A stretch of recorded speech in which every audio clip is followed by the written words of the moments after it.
오면 눈 감아 장례시킨 넌 빨라 Can't you see I'm a warning sign 이제 불렀더라 격하게 털어 그냥 마음대로 움직여 We go! Blessings, blessings, blessings be to the Most High Yahweh. Hey guys. You know we back with another one. So let's go ahead and hit it with Auntie Letitia. Let's back it up. Get it going. Really quickly, I just wanted to come on here and give some encouragement to those of you who have been struggling financially. You've been in the wilderness for a long time. You've been struggling financially, emotionally, personally. You feel like giving up. I want you to know that God is closer to you than you think. His word says that he is close to the brokenhearted. You belong to God. And no matter what is going on in your life right now, God is for you. He's not against you. So true. This too shall pass. I know it sounds cliche in the moment when you're going through pain and heartache and you just can't see your way out and you just feel like you want the pain to go away. I get it. I know I've been there.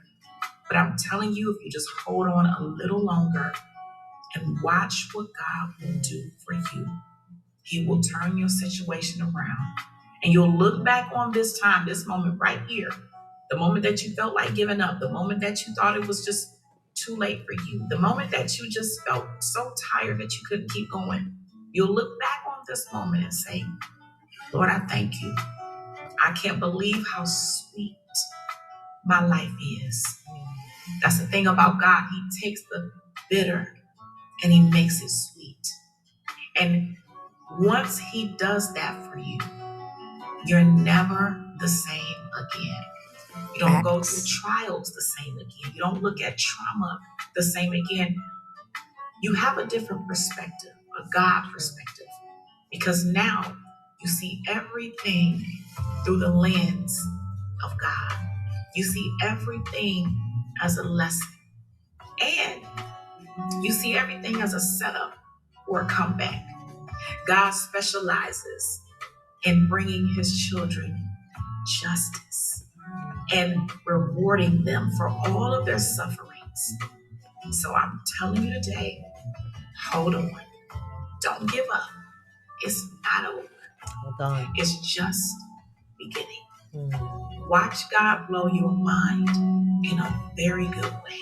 He'll turn your mourning literally into dancing. You will cry tears of joy because God has done what he said. Thank you, Father. Be blessed on today. I love you on today.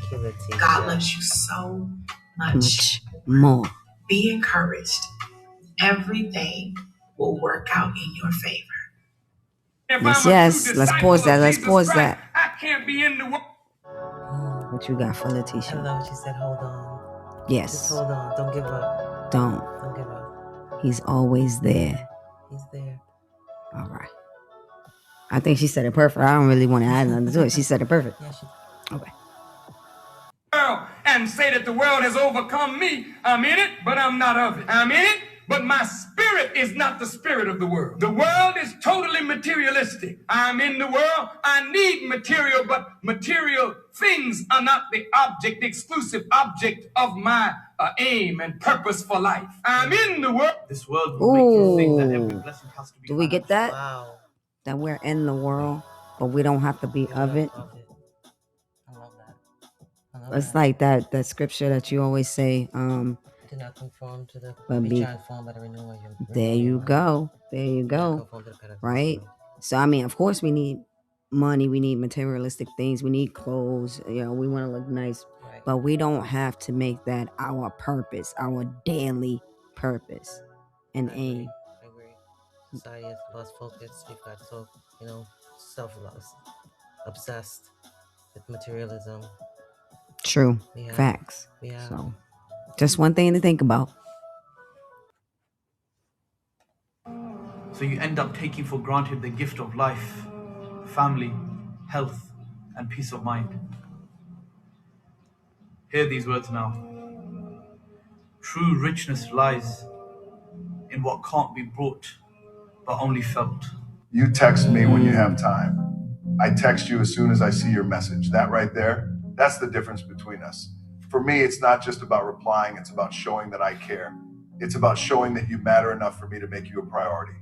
Facts. But for you, I'm just another task on your list, something you'll get to when it's convenient.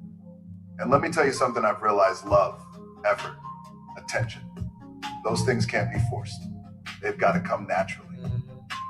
And if I'm constantly the one who cares more, who tries harder, then maybe I need to step back. Maybe it's time to stop chasing someone who only makes time for me when it fits their schedule. Because love isn't about convenience, it's about consistency. It's about showing up even when it's not easy. I deserve someone who values me the way I value them. Someone who doesn't leave me feeling like I'm always waiting, always second guessing my worth.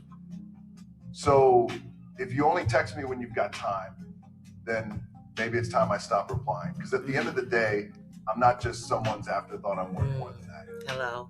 Don't ask God for money. Hello. Here's the thing.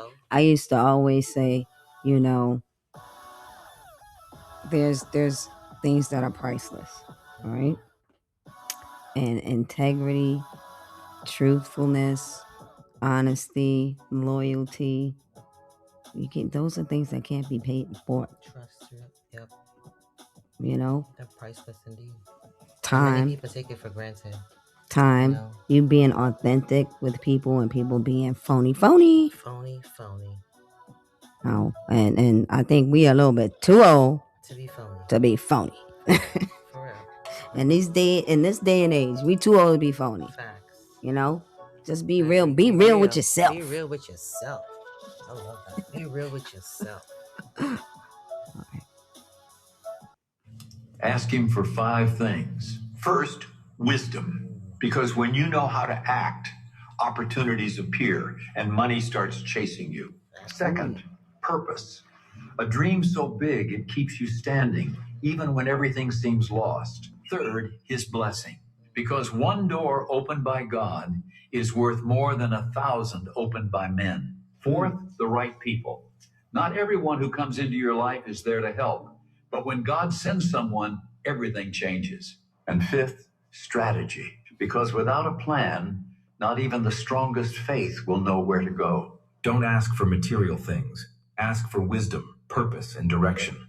Those who seek God first will never walk empty. True indeed. That is so true. That's so true. That is so true. All you need is your Father. That's it. And everything else will fall in line with you and for Absolutely. Absolutely. And we got to remember too, those two videos kind of go hand in hand. You know, you can't give everybody access. No. And, you know, Pastor Phillips has a sermon about that right there. You gotta shut the door. You gotta, Pastor Phillips, not PMJ. For me, I just have to shut the door. Okay, PMJ, shut the door. For Pastor Phillips is, you know, not everybody gets access. Everybody can get love, but not access. You know, so. You gotta love them from afar. Absolutely. So, you know, that's what I took so far from those two. Yeah, so did I. Okay. All right. All right. You are the chosen one. Let's see what he got to say. To hear it, your siblings know exactly who you are. They just don't want to accept it. You are the chosen one. You are the designated driver. You got a big heart, you got broad shoulders, you got fixed eyes, you got open hands, but stop disrespecting me like you don't know who I am. For real. You better stop I that. never looked at you different, I never looked down at you, but stop fighting me. You are making it difficult when all I'm trying to do is love you. Y'all ain't saying nothing. That is I got good news for you. His brothers, Jesus' brothers, doubted him, but he still turned 2 fish and 5 loaves of bread into a dinner for 5,000. Word up. This is wonderful bread, Telemachus. I know it's not enough. Oh, it's enough for me. I can do a lot with this. Thank you.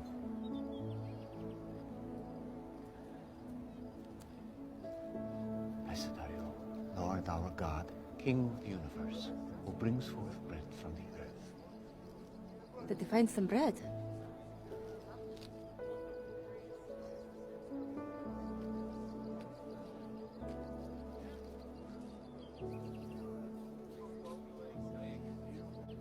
Feed them. What has changed? Are we organize the people into groups of 50 and 100? Gather up 12 baskets to distribute the loaves and fish. Was I unclear? No. This feels familiar. Maybe. Let's go. Does anyone have a basket? Please borrow a basket. Anyone? Come on.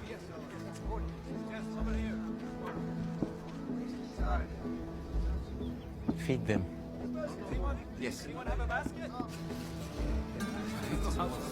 There, you take some. There. Worth a try. Just need some. Give me some. You have enough? Like, yeah. There. There. Anyone need some?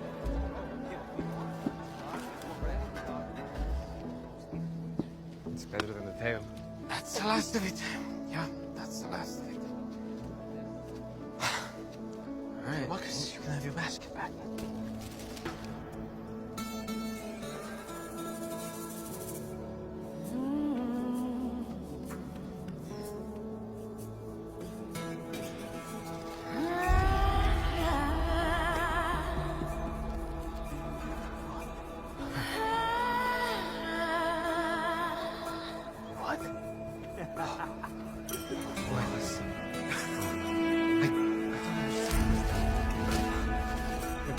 Basket. Look.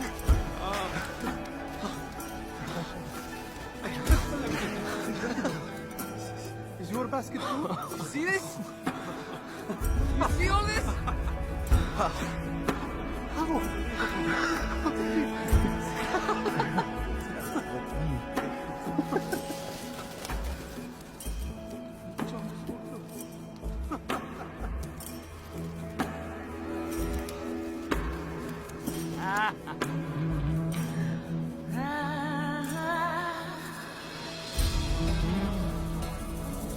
I kept you here all this time giving you spiritual food. But you clearly need actual food now. So let's eat.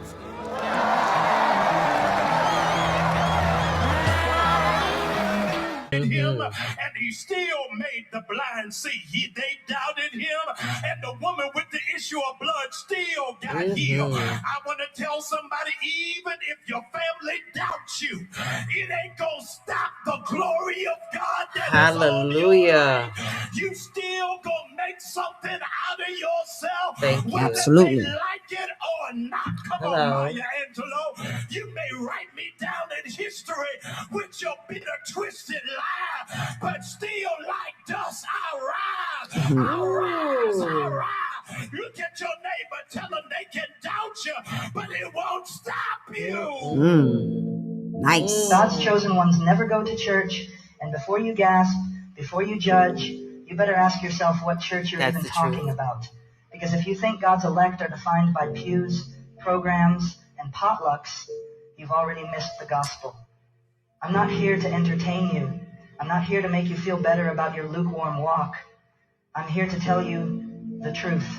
Some of you are more faithful to your Sunday schedule than you are to Christ. And hell will be filled with churchgoers who thought attendance was obedience. You honestly believe that Now, going hold to on. church one...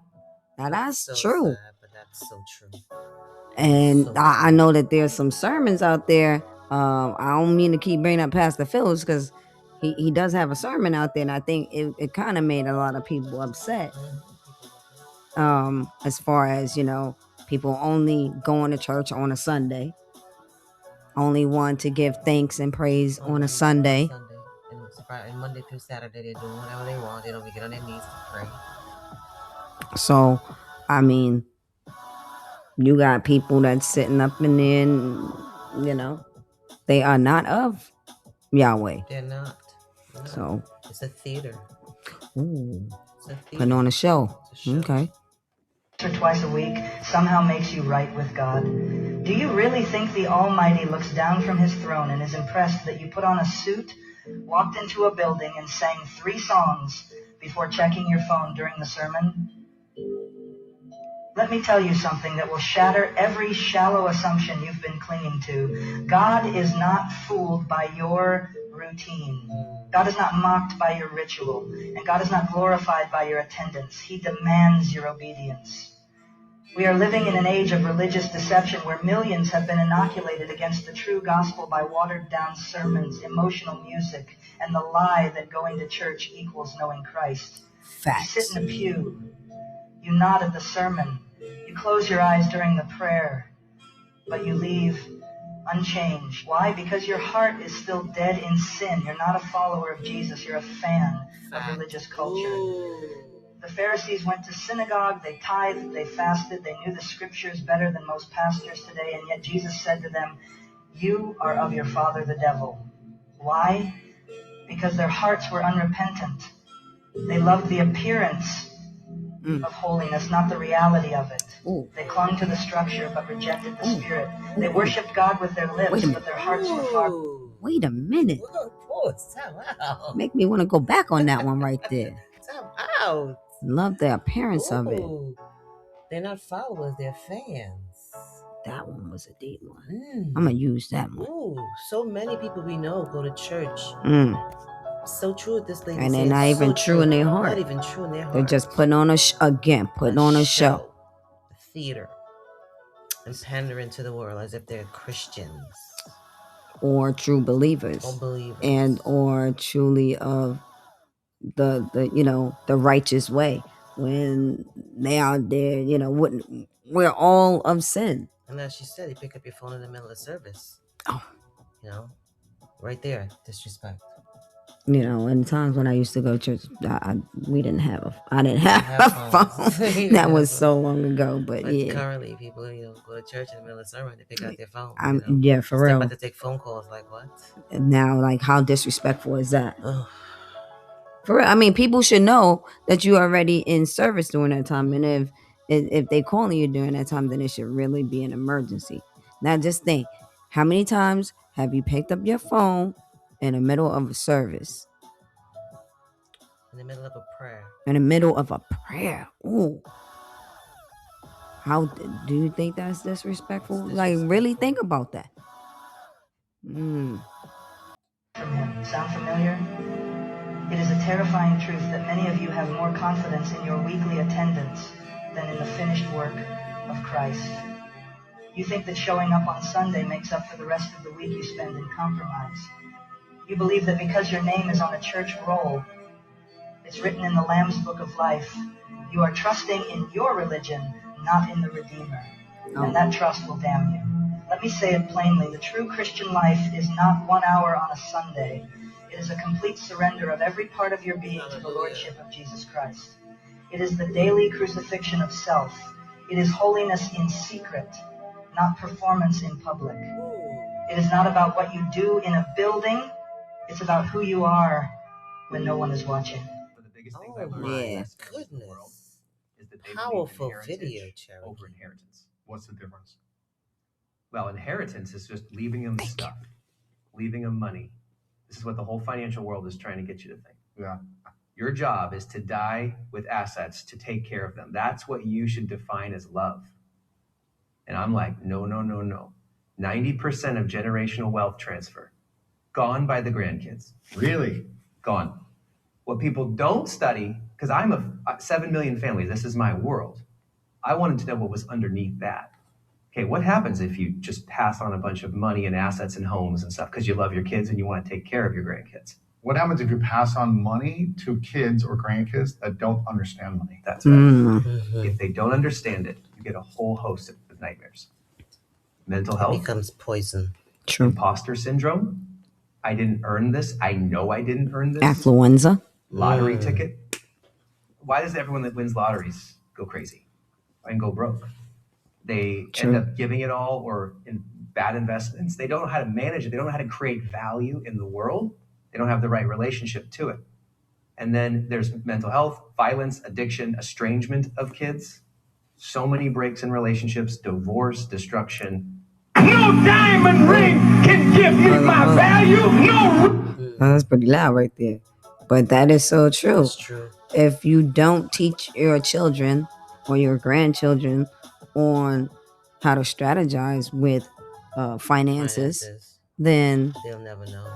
And then Destined to fail when they get that inheritance, if there is any inheritance, they're gonna blow it. Mismanage it. Exactly. They'll mismanage it. So, you know, I get how people win the lottery and go broke. Like 10 years. Or less. We got Mr. Farrakhan again. Let's see what he got.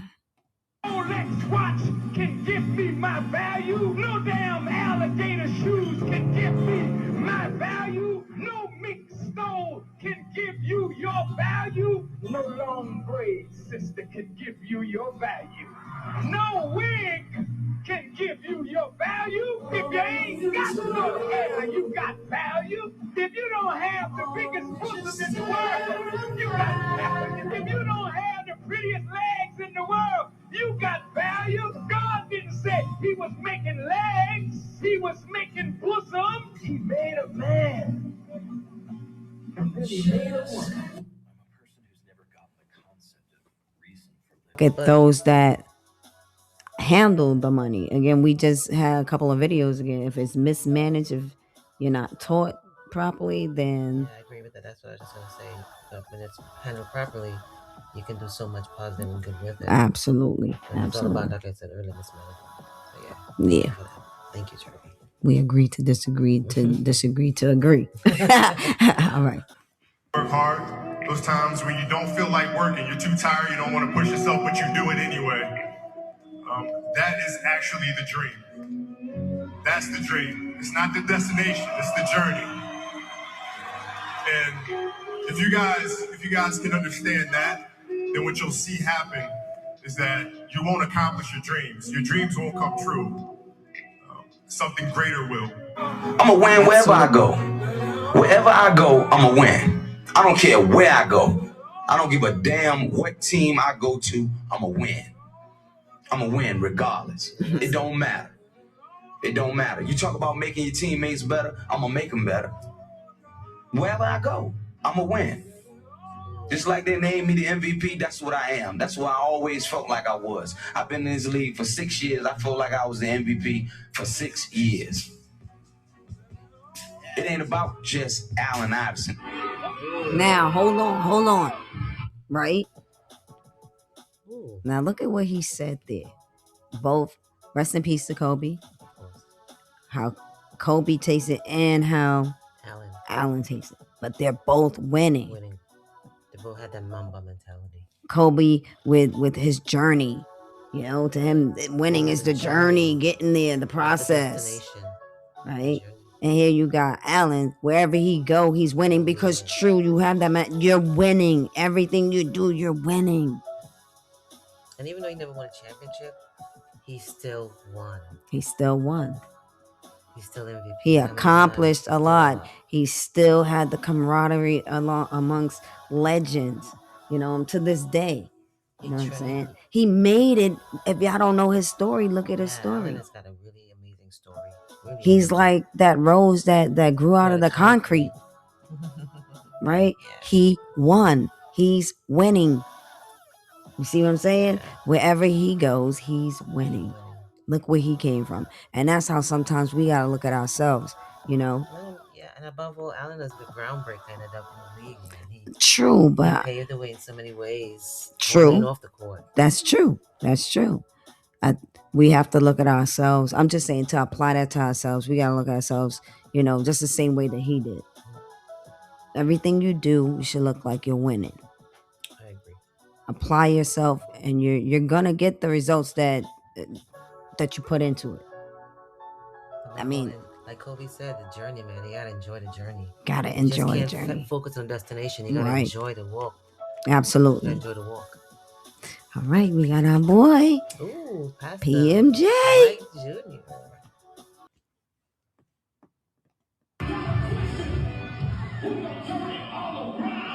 God will. God will. God will. God will. I got a question.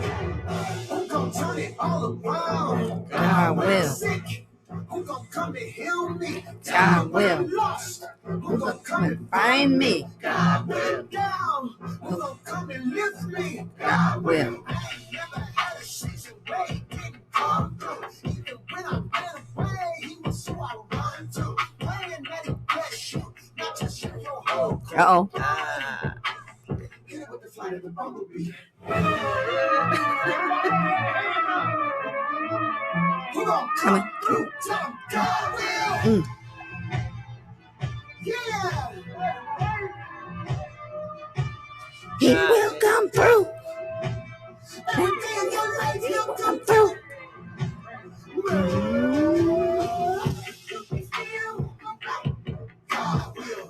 Oh, that is hard.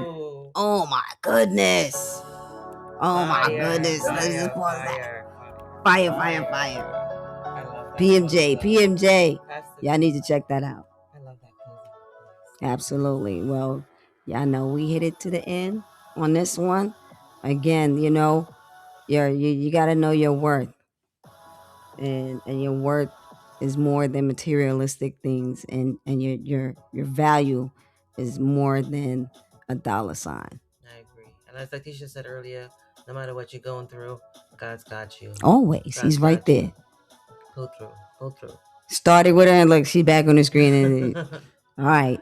That's all we got for now. And you know. See you guys. Love and light. Laters.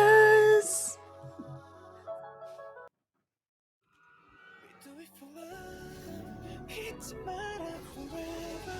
Still, we do it for love. You and me together. We're beautiful strangers.